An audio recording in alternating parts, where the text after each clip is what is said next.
Hello my friends, welcome back to my RC plane channel. I'm James. And today I did something very stupid. Alright, so I've been flying on my local airfield now for several years, and it's a public airfield and it's free to fly there. But there's another one a little further out from me which is run by an RC plane club, and I've been meaning to get out there and check out their field. And that's what I did today. But that's not the stupid thing that I did. The stupid thing I did is I flew my plane into a fence. Well, I guess more accurately, I kind of drove my plane into a fence. All right, so the way it works is at this airfield, of course, you can join and pay the yearly fee. But if you wanted to just visit the airfield, you can pay the daily fee, and that was 20 bucks. But it supports the airfield, and I have no problem with that at all. So what I did is I showed up, and I met a gentleman there who was from the club itself, and I told him what I wanted to do. I told him I was interested in joining their club, but I wanted to try it out. I want to take a plane up and fly it around out there. So I gave him my $20. And then he showed me around. He showed me some of the rules for the airfield. He showed me where the bathrooms were, which is really important, stuff like that. And then I got set up to fly my plane. So the plane that I chose to bring out there today was my RPM Barnstormer. And if you're familiar with my channel, I did a build log on this. This is a kit that came out in the 1980s. And it's a nice little sort of trainer kit, a nice little plane. And I've been flying this now for several years. And I brought that out because it's kind of a simple setup. And it's easy to fly, and I thought that's a perfect thing to check out a new airfield with. Just go out there and putt around the sky and have a good time and check it out. So I set it up and was ready to fly. And so the conditions were pretty good. There was the runway runs east-west, and there was a little bit of a breeze coming from the north. And the breeze was enough to sort of set up this sort of crosswind condition. And, you know, typically when you're taking off with your plane, because of the engine torque and some other things going on, the plane will tend to veer to the left. And, you know, you usually just give a little bump to the right with your rudder a couple times, just kind of correct it. It corrects and you take off and you climb out and everything's cool. But this breeze today was enough to impact the plane a little more seriously, I guess I'll say. So it really was pushing it to the left a lot. And I was trying to get set up, and maybe I was getting a little frustrated. I'm not sure. Maybe I was a little nervous because I was new at this field, and I think I was a little nervous. And I started to take off, and it started veering to the left. And instead of just kind of doing what I typically do, which is bump to the right or so, I just kept going. And I saw this fence over to the left, and the plane was picking up speed. And instead of doing the smart thing, which would have been to cut the throttle and kind of steer to the right and start over again, I, for some reason in that split second, decided to just sort of gun it, thinking that I could just kind of pop up into the air and clear the fence, because the fence was only like about a 3-foot high chain link fence. Well, that was a really bad idea. So what happened was, and I'm trying to think back because it was this morning or this afternoon, I'm trying to think back. I'm not even sure I even got off the ground. I was going pretty fast, and so the fence would be like right up like this, and it was the end of the fence, so it was the chain link pole was like right here, and my plane was coming, and again it was veering to the left like this, and it was heading straight for this fence. And what I should have done, like I said, is I should have just cut the throttle and then gotten away from it. But what I tried to do, what I thought I was going to do, was hit the throttle and then get up and hopefully just kind of climb out like this. That was extremely stupid. And again, I don't know if I even got off the ground, to be honest with you, but I went straight at it and I hit the fence pole with the left wing, and the left wing just smashed right into the fence pole, and it ripped the wing off of the fuselage. Now the wing is attached with rubber bands, which is a good thing. But it ripped the wing off the fuselage, the whole plane kind of rolled and cartwheeled, and that was it. So the thing about it that was really, I don't know, embarrassing was that as I was talking to this gentleman from the club, he was a really nice guy, really great guy, I was telling him about myself a little bit, telling him that I fly planes. I've been flying planes for quite some time, telling him I've been building planes, you know, this plane, I told him about this one. I even said something that was really funny, which was, this plane pretty much flies itself, because it really does. I mean, you don't have to do too much to get this plane off the ground, and it flies really great. It's a trainer. So after telling him all those things, I proceeded to just smash my plane into this fence. The guy probably thought I was an idiot, you know, I don't know. But he was very nice about it. He helped me pick up my stuff and take it back over to where I was setting up. And you know, he was really nice. He offered the $20 back to me. He said, you know, here's your $20. I told him to keep it because again, it supports the airfield. And you know, it wasn't his fault. It wasn't the club's fault. It wasn't the fence's fault. It wasn't the wind's fault. It wasn't the plane's fault. It was my fault. I just did something completely stupid. So that being said, it didn't get so damaged that it's total or anything like that. It's actually very repairable, and that's what I'm going to do in this video. So now I'm going to show you the damage and then kind of tell you a little bit how I'm going to go about repairing it.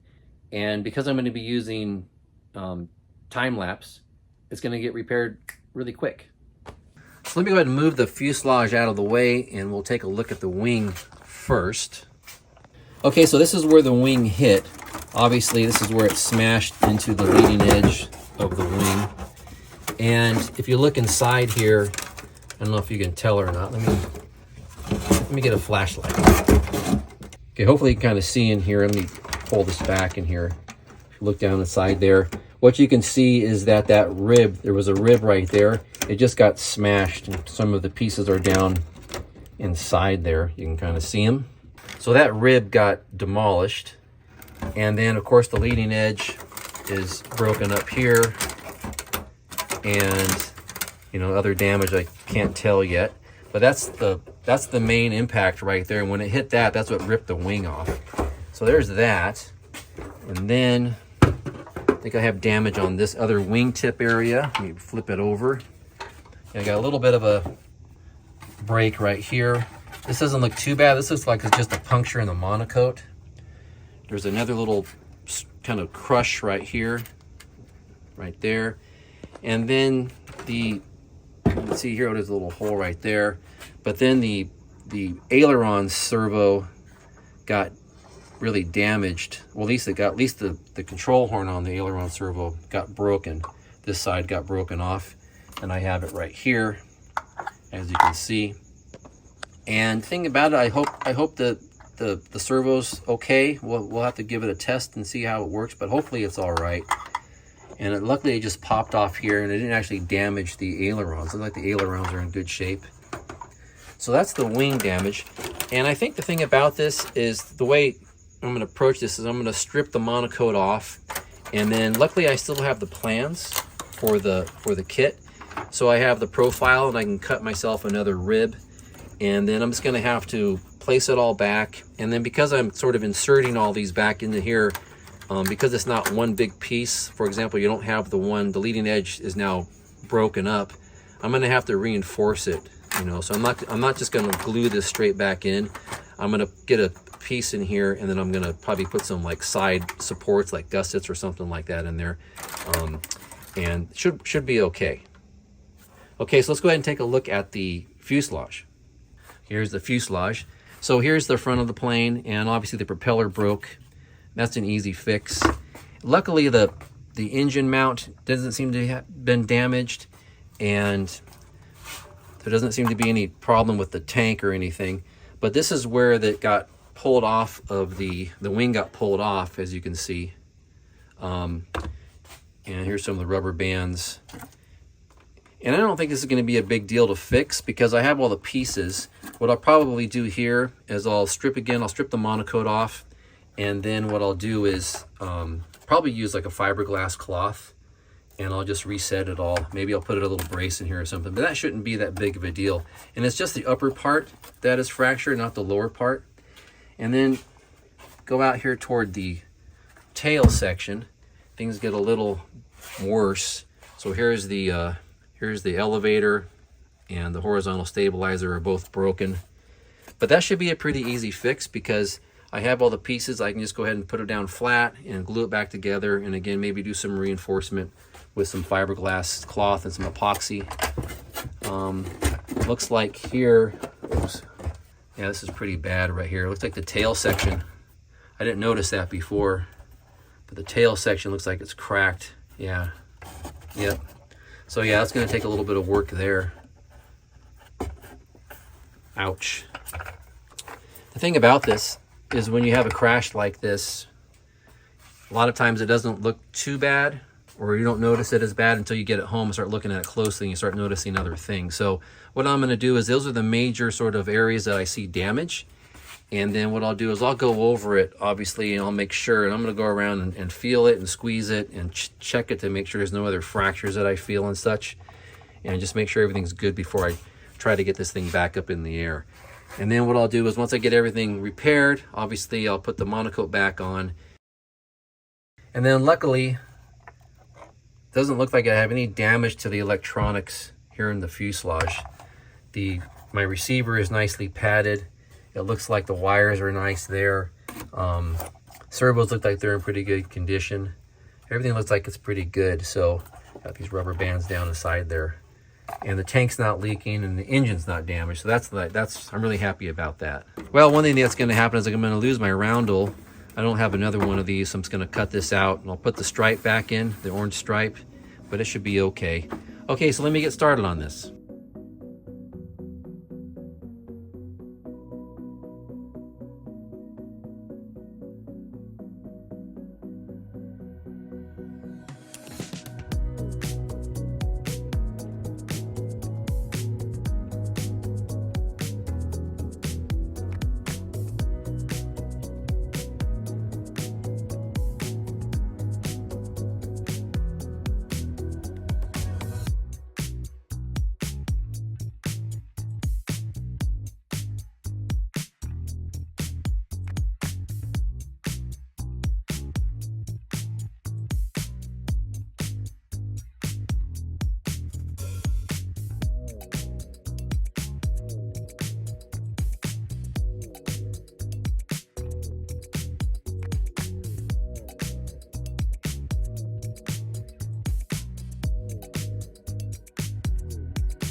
All right, so as you saw, I took all of the components out that would sort of be in the way, kind of exposed the areas that I need to work on.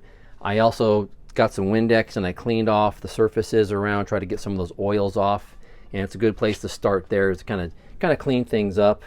And then I put all my spare parts and pieces in my little tray here, and I went around and I then started taking the monocoat off to get closer to these areas. Now the thing about it is some of these areas turned out to be worse than I thought they were when I was first looking at it, and a few areas don't seem to be as bad as I thought. Also pulled the prop off and such. So let me go over some of my thoughts on some of these areas and what I'm going to do, and just give you an idea of how I'm going to approach this. Okay, let's go ahead and start with the wing. As you can see, I took all of this off, and let me go and flip it over since all the damage is on the end here and then on the bottom also. So this area here is actually out here. This area looks like it's okay. I don't see any fractures in this last rib here and beyond. The trailing edge looks like it's in good shape.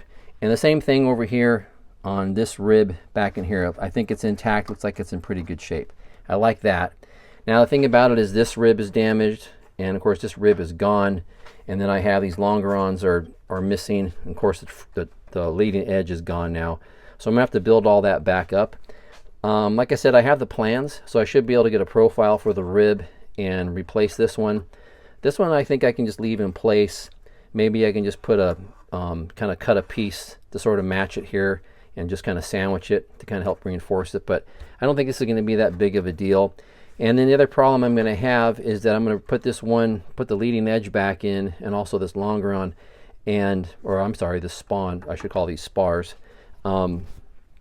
And I'm going to put these back, but they're just going to be sort of inserted, and I need to support them somehow. So I'm probably going to put some like gussets or something to help kind of strengthen those up.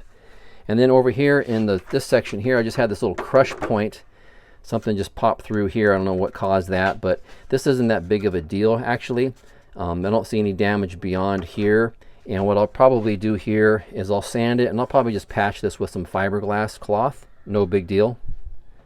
And then this over here is just a puncture. There's nothing wrong here. There's a little sliver of the rib is kind of cracked. I'll throw some CA on there, but this is just going to be a monocoat patch there. Okay, so now let's go ahead and take a look at the fuselage, and specifically the tail section, which is a lot worse than I thought it was going to be. All right, well, first up is this section here in the saddle of the fuselage on the left-hand side. The right side is fine. There's no problems there. And then I have cracking. I have these pieces are cracked here, obviously, and it's kind of crushed in. But it's not actually too bad. It actually doesn't go beyond the upper half of this. And I think this is going to be easy enough. I can just kind of push this back together, I think, and then kind of stick it, kind of push the pieces back together, and then I'm going to hit it with some fiberglass cloth and then also do some reinforcement. This is not going to be a big deal to fix. This is no problem at all. But then we get to the tail section. So this thing must have, I can't remember exactly how it crashed, because it was, I guess I'm kind of blocking it out, I don't know. But I think obviously it must have done some type of a cartwheel and hit the tail section. So originally I just thought I just had a broken elevator and horizontal stabilizer, but then I realized that this bottom portion of the tail section also broke out. And it's this piece right here.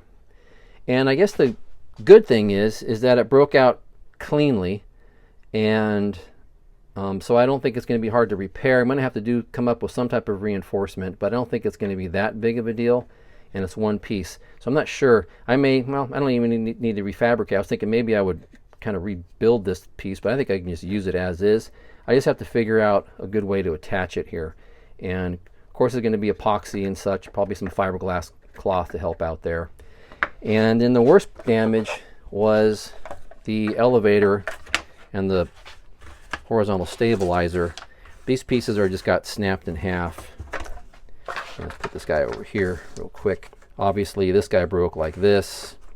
So yeah, so it kind of just the whole thing snapped. And I think I'm just gonna, actually what I'm gonna try to do, I'm just gonna go ahead and make another one of these. I'm gonna go buy some stock material. I'm gonna make another elevator. I'm not gonna try to sandwich this and fix it. I don't think that's really the best thing. And then also the same thing for the horizontal stabilizer. I don't think You know, I could probably just push it back together like this. I'll think about it. I can push it back together and then epoxy it, and then maybe put some reinforcement in here. So maybe I don't need to rebuild the entire thing, but yeah, not very good. So that's going to be the approach. I had to take off all the tail gear and everything because it was sort of built into it. I used CA hinges, which are nice because I just cut them out, and then I'll just replace the CA hinges right next to it. So that's no big deal. And same thing for the rudder. And I'll reset the tail gear and all that. All right, well, there we are. I guess, you know, the bad news, yeah, I crashed the plane. But the good news is it's repairable. I don't think it's going to take a huge effort to get it all back into shape. So I'm happy for that. And also, you know, I found another airfield that I'm going to start going to. And it was a really nice airfield. And I'm looking forward to going back. And hopefully next time I won't crash. In any case, so the next video of this series, I'm just going to try to go through and just fix the plane completely. And I thought I was going to try to get to that in this video, but it was just getting too long. So I'll do that in the next video when we're taking a look at this Barnstormer repair. And until then, thanks for watching my channel. I always appreciate it, and we'll see you next time.